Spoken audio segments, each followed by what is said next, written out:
Well, good morning. We're on the full recording rig today. Got the boom pole, got the voice recorder, got the camera. Let's just tilt that out a bit. Yeah. So it's day 2 of week 11. Tuesday. Still got some gym work to do, which I didn't do yesterday, as you'll notice from the lack of the video. And it's getting close to raining. So with the full rig, none of it is waterproof, except maybe the boom pole.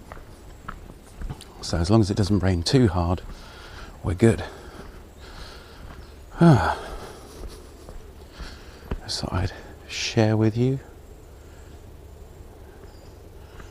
And this is why you go to the forest every day. I'm really liking this rig, and thank you again to all my supporters, because without you this wouldn't have happened. So yeah, I was thinking very much about the sharpen the saw element from the 7 Habits of Highly Effective People. Yeah, I'm very into that idea. And I'm looking around at my environment and the fact that I've let a lot of things slide, a lot of things that I was interested in.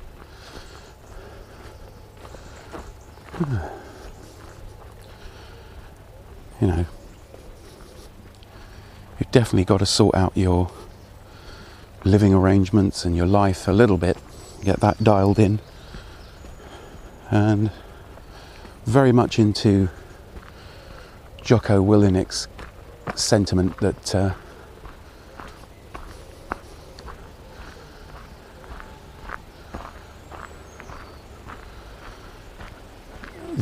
discipline equals freedom. You know, the more disciplined you are, the more dialed in everything that you've got, the more freedom that you have. You know, if you can find all your stuff, the more capabilities you have. And there seems to be a lot of this floating around. You know, this idea of tightening all the bolts on your life, because it's easy for them to get loose. And exercise is definitely one part of that. You know, if you buy a new tool or get a new thing that does something that you can then be creative with, you feel pretty equipped. But I'm fairly aware that in the huge piles of junk in my house, there's lots of things that would make, you know, doing what I do even better. I've got one of those fitness smartwatches. You know, why aren't I using that? You know, it'd be another piece of data or another reading to pass on to you guys. Maybe if I was wearing the fitness watch, it would actually A, give me a little bit of a readout, and B, give me my heartbeat and stuff like that, my blood pressure and stuff. So that would be interesting. Wow, so this plant here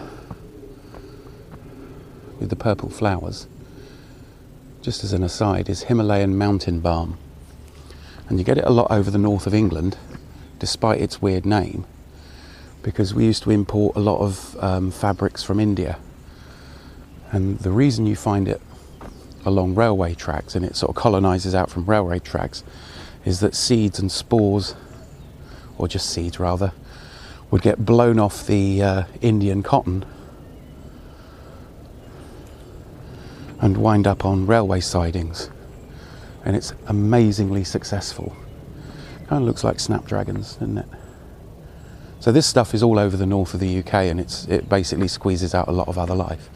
Doesn't seem to affect trees all that much. But as you can see, as soon as it's rained a bit and as soon as it's hot, it's everywhere. So I'm throwing open a question to the audience.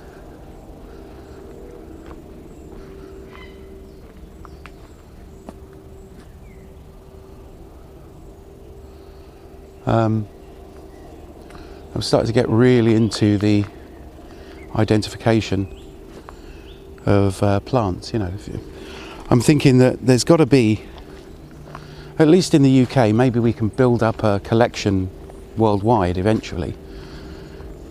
Say 10 hedgerow plants that are useful and 10 trees that are useful. I think that would be a good start.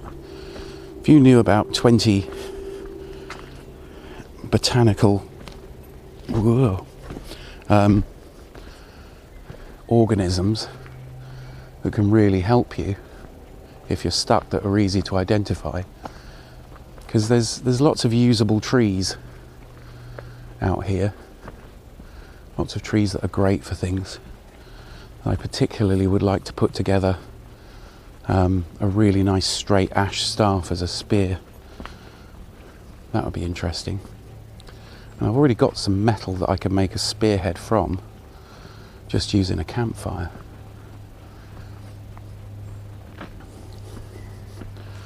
I've got this idea for a Spartan warrior on the bridge photo shoot, or a piece of video. That would be fun. And it's going to sound a little bit ridiculous, but if you can imagine a very, very sort of buff me, which I'm getting there, if I continue with the fitness, in a kilt, wearing a cool looking stab vest, a Spartan helmet, carrying a riot shield and a spear, with a sword, I think that would look really cool on that bridge. And it wouldn't be impossible.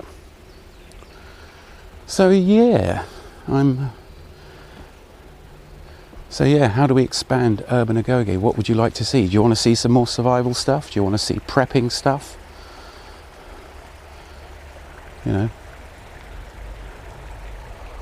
What is it that would comprise the identity of a warrior in the modern age? What would mean that? What would mean warrior? Now this is interesting. I love it when this happens. If you look down here, this is sand. It's not soil. So it gives rise to an entirely different sort of plant setup.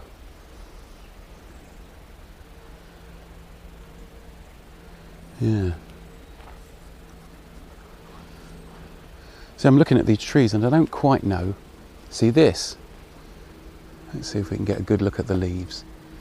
You see when you see little sawback leaves like this arranged in like little fronds? That means that's a species of ash. Now it could be a rowan, which it probably is, like a mountain ash. And this is a blackthorn. Let's see if I can get a good... The berries and stuff just starting to form. They'll be ready in a couple of months. So I do know a few plants. I mean, ash is really great.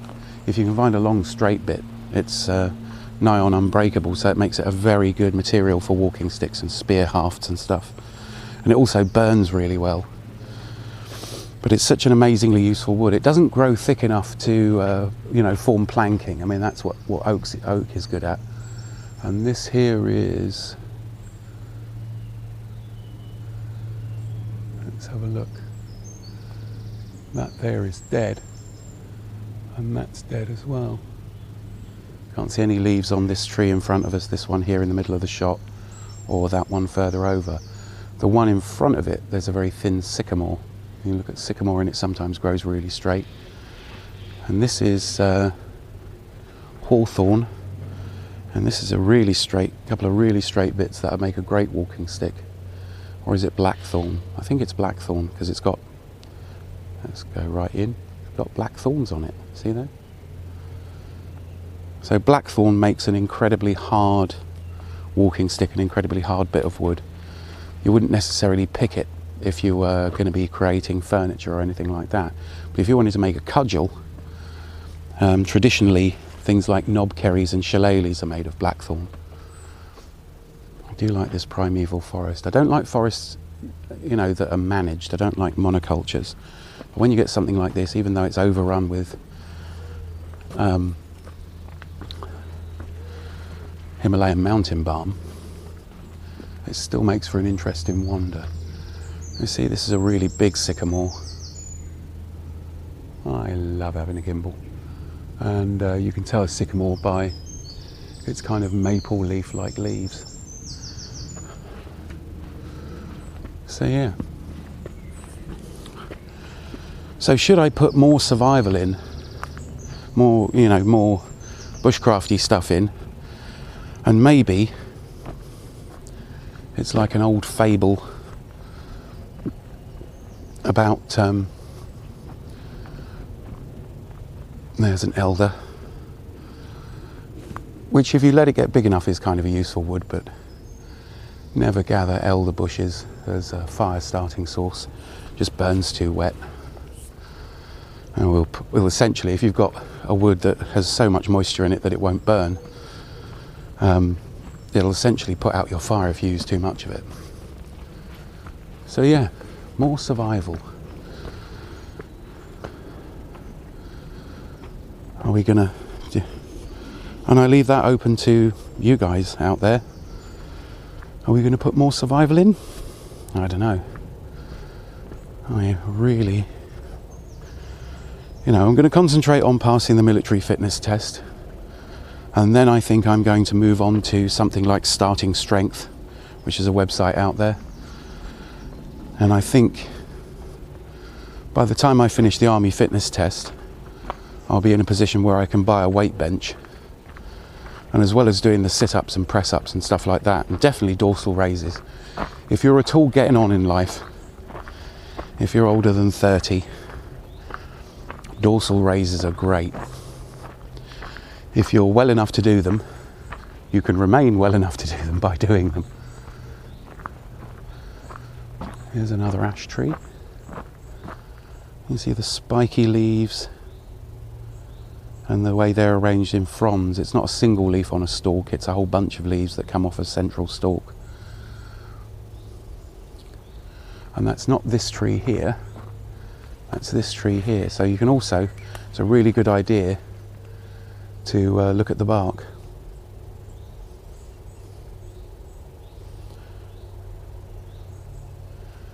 So yeah, you get lots of baby trees around here.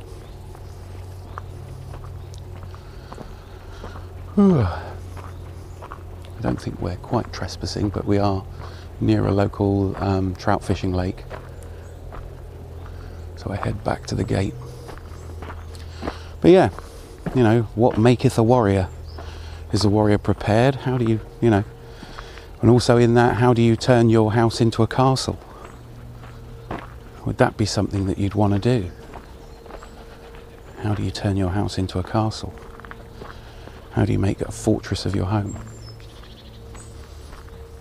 It doesn't need to look like a fortress, but,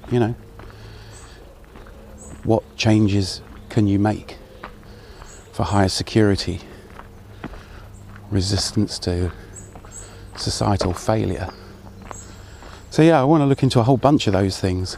I want to see about getting some solar power sorted, get some good batteries, and yeah, upping my skill set, if you will.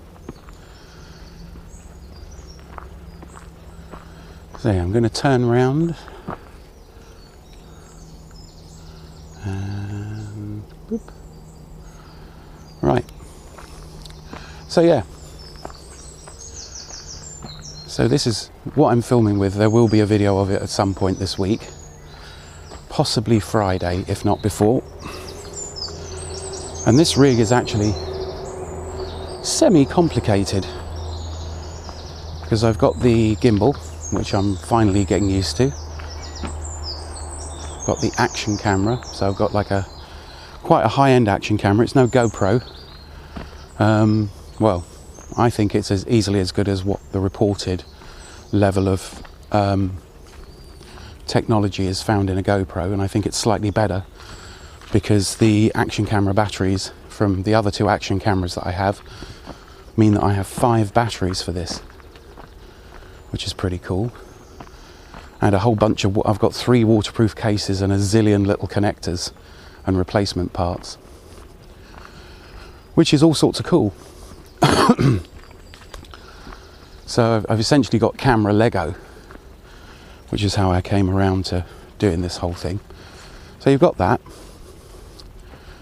The audio input from the action camera goes into my voice recorder after being converted into stereo, because for some reason the voice recorder wants a stereo mic. Sorry, the camera wants a stereo mic when you've got the adapter on, because I'm using the adapter from the Purple Panda microphone. And then the voice recorder has a couple of converters, because the voice recorder only wants a mono microphone. You keeping up? So the Purple Panda goes into a mono converter jack, and then there's a curly wire coming out for the headphone socket. So I'm using the headphones for the voice recorder to act as the output into the camera. So when you want to do things that aren't in the box, you've got to get creative. You've got to find out why it's not working. The Purple Panda, for some reason, does not want to plug directly into the camera.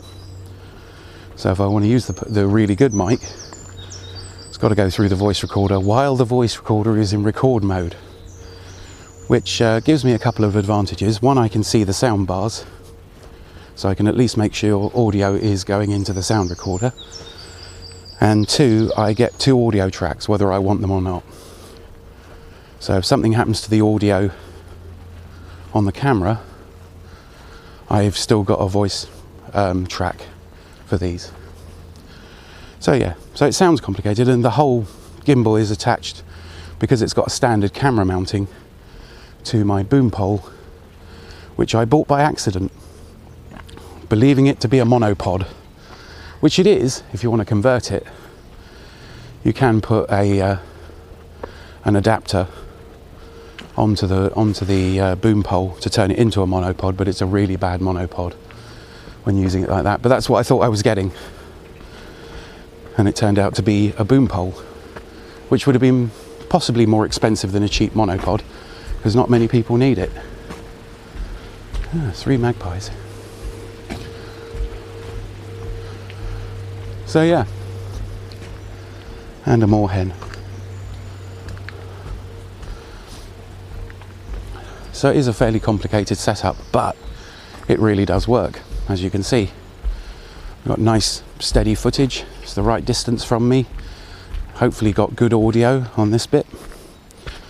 And audio, if you're recording any videos, is 50% of how bearable a piece of footage is. You know, people don't notice good audio, but they really notice bad audio. And I got the Purple Panda purely because it was recommended, and when I was listening to the audio after rendering to YouTube, it was as good, if not slightly better, than the Rode Professional Lavalier mic. But the other advantages to things like this is I could probably connect my shotgun mic up to it, which would be awesome.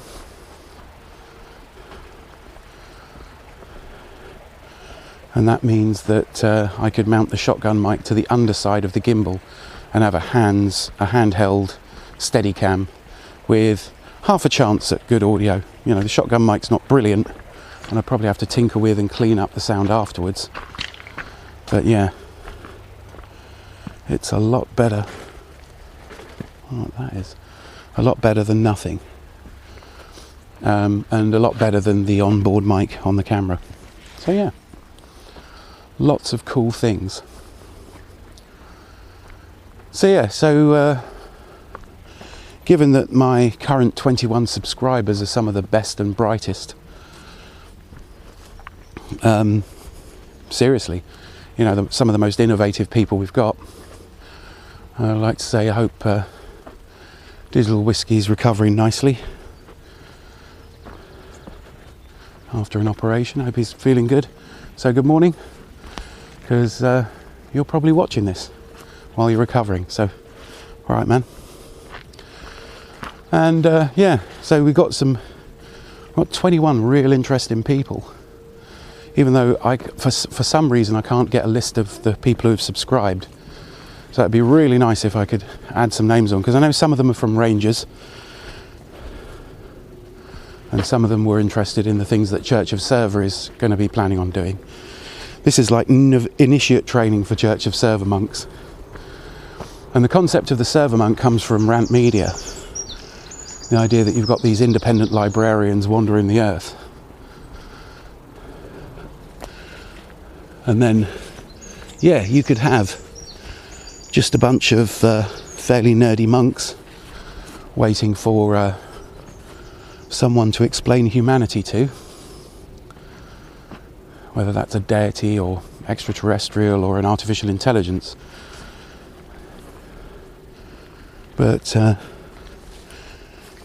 the server monks need to live for as long as possible, and the only way you get to live for as long as possible is if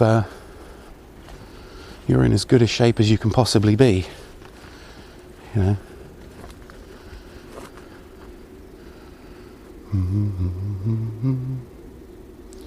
Yeah, we've got some acorns forming on there. Let's get right in on this little oak tree. Correction, on this fairly large oak tree. Yeah. So, you know, we've got to have some server monks in really good shape. Those monks have got to be equipped and capable of looking after themselves.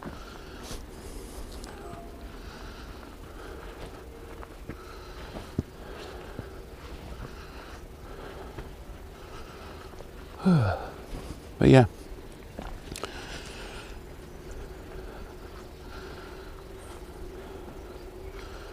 And yeah, you gotta get good information.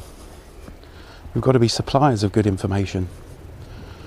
You know, the more you get out into the woods and the more you bimble about, the more protective you feel of that environment. And I know there are a lot of people out there that spend a lot of time in the woods.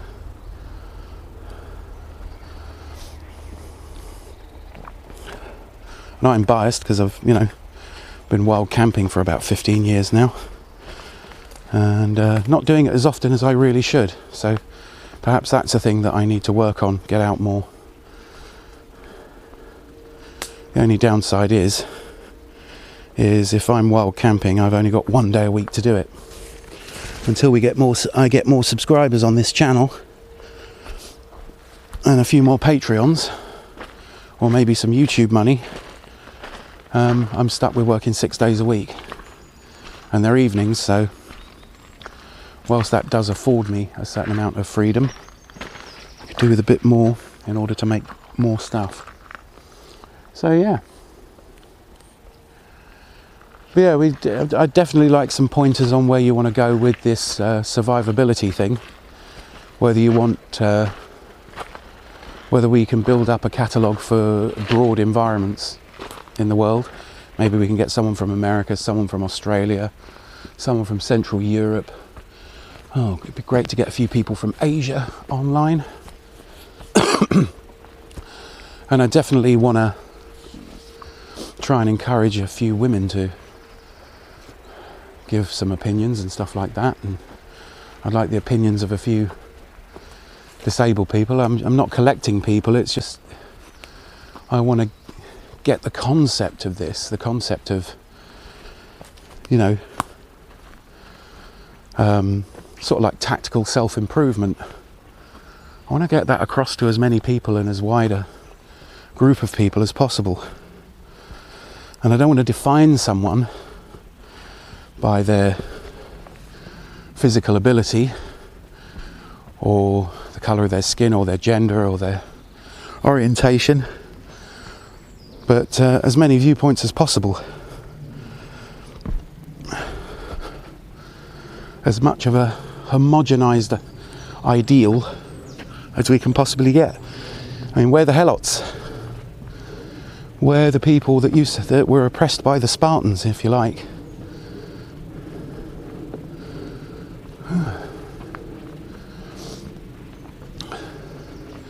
And if we're going to defeat this inrush of oligarchy, which is what we're seeing right now, I mean, all over the world, it's people with wealth realizing that they don't have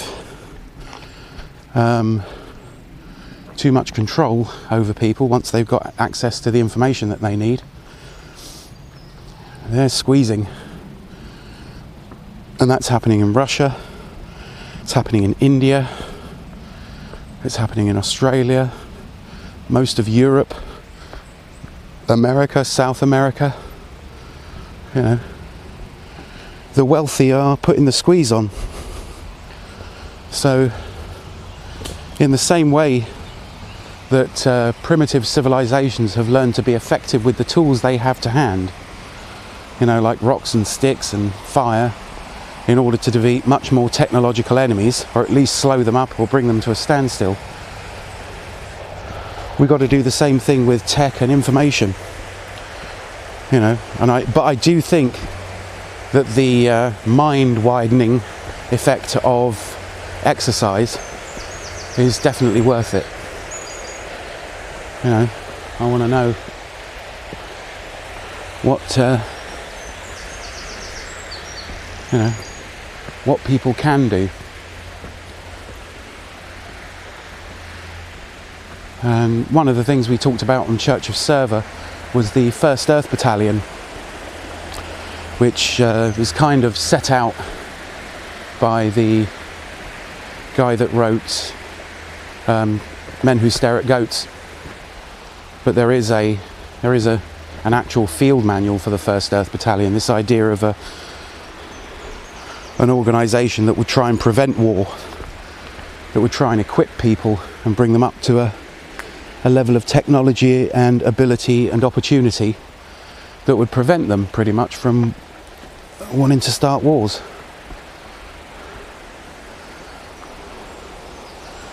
And that's what we need. You know, it was as close to the idea of Starfleet as it's really possible to get. So I'm just gonna, let's have a look at the waterfall again today. Look how shallow it is.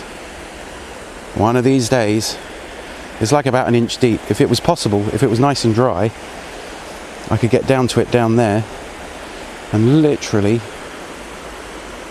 walk across there and explore a new bit. So that's walkable.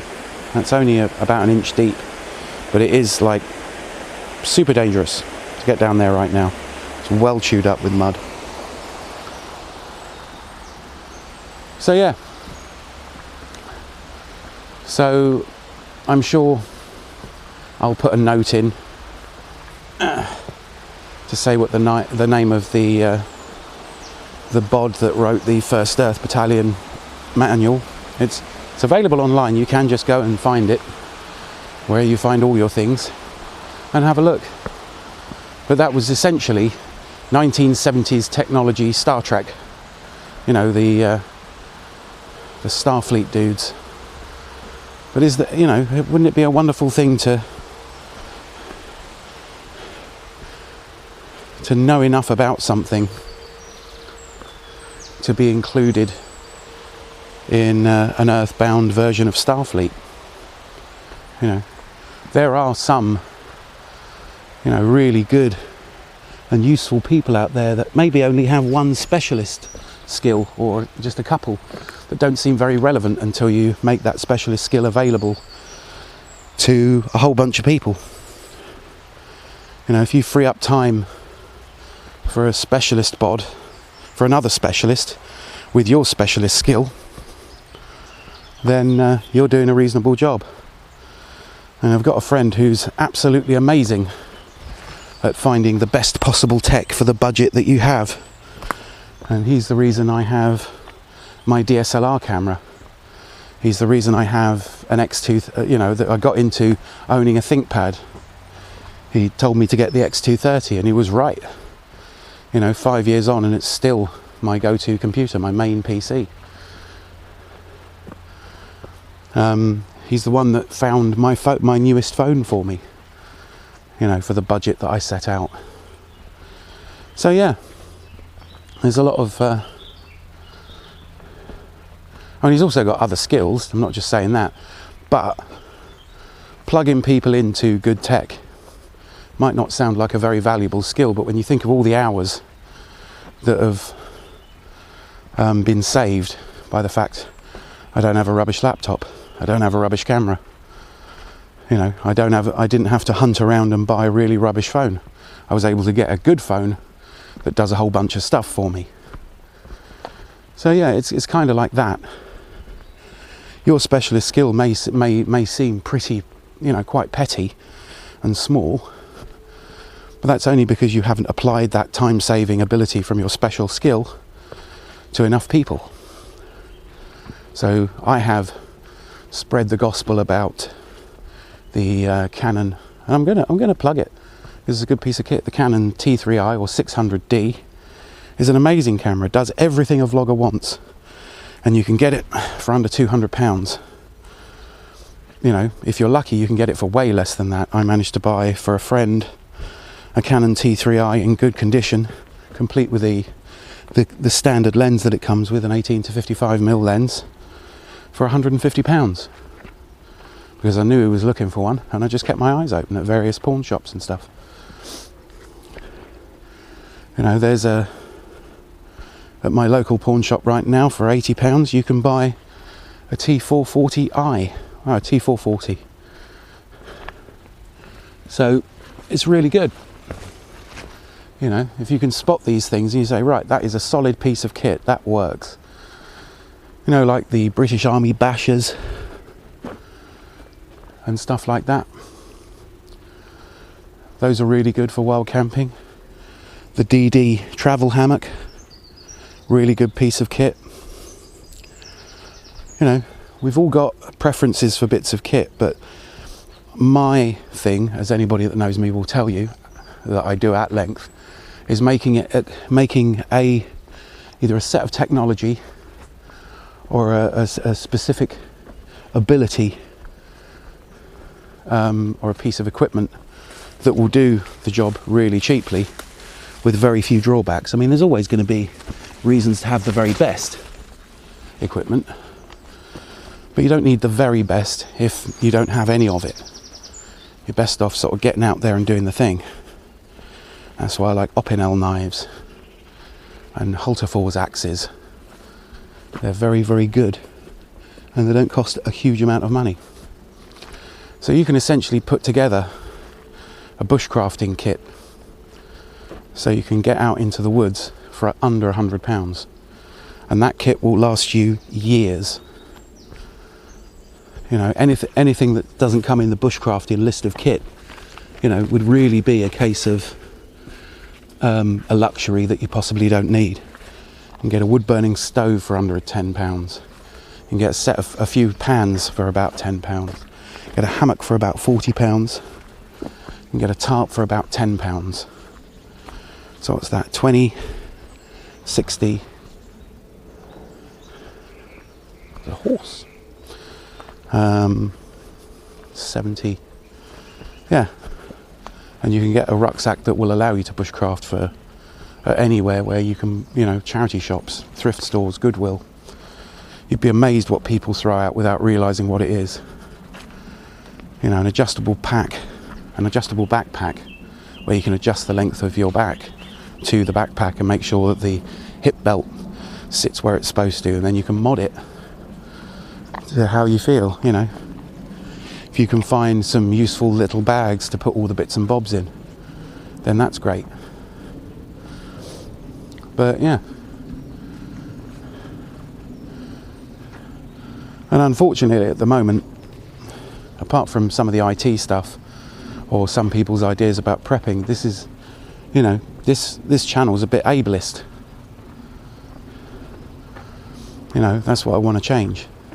I don't want to close off the concept of someone being part of the Agoge or the Church of Server purely based on their ability to be able-bodied. That's rubbish. But I don't have anybody else's viewpoint right now, and when I do, we'll include that. We need to recruit everybody. We need to find an effective way of making people aware that we've got this option. You know, we have got the option of being Starfleet. You know, we can live a Star Trek existence. The technology is about to, like, kick in. We have desalinators that produce incredible amounts of water that will fit on the back of a pickup truck. We have 3D printers. We're starting to get resin printers and printers that will print in a kind of metal and carbon fibre and all kinds of stuff. Things that would really revolutionise the world. You know, especially when we start printing with carbon. There's so much wasted carbon. We could get that. We could take that out of the atmosphere, slow up global warming, and instead of making stuff out of plastic, we can make it out of carbon. So you see where I'm going with this? Whew. So yeah, more ramblings. But yeah, we need to sharpen the saw.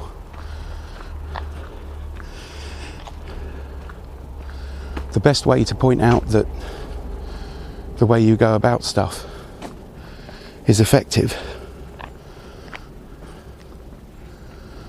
is to do that thing and live that way, and for people to be able to easily see that you're having a great life, that you're in great shape, you're well nourished, well educated, and have access to things as and when you need them. You know, that being a creator is much more rewarding than being a spectator. You know, and the way our lives are rigged and the way we see things and the way culture works is that all too often we become spectators in our own lives. And that's rubbish. That implies that you can't take control. Like you're watching yourself on a television program going through the motions of doing stuff that you're expected to do. And I'm telling you, it doesn't matter what you do, be creative. Just one act of creativity a week, you know, will trigger your mind to do all sorts of interesting stuff. And that's where I'm going to leave it today. Covered a lot of ground. So to recap, we're sharpening the saw. I personally need to expand out that sharpening the saw to a much more organised house, much better ways of getting hold of the equipment that I do have and making use of it effectively before I buy anything else. Even though I'm definitely getting a 3D printer, just because they're cool and just because I can explain stuff to people that aren't as geeky as the people that are explaining it to me. I'm an information conduit. I can break things down, make analogies. That's probably my top skill, hence the videos that I make. We need to expand out. I need to get these ideas and the Church of Server ideas out to a wider audience. There's just a lot of generalised stuff that needs doing, and I'm not seeing it done in a very complete way. The people that do seem to be being creative and in good shape are quite happy to watch, from what I can tell, the whole world not be in their class. I don't think being a hero in your own lifetime should be to the exclusion of everybody else. I think everybody's got the capability to do that. We need to even the playing field. It's one of the reasons I don't spend a lot of money. I haven't spent any money on fitness equipment. You know? It's another reason why I believe that averagely cheap technology, as long as it's good, are the things that I will promote and be interested in. It's just that kind of stuff. It's getting that information out to the most possible people for the most benefit. You know, and yeah, just generally being better. I know I go on a lot about this, and I'll keep going on about it until I've got it down into a phrase. But yeah, we need to be resilient, we need to be capable. That's how it is. So I'm going to leave it there. That's quite enough from me. So thanks for watching, and do take care.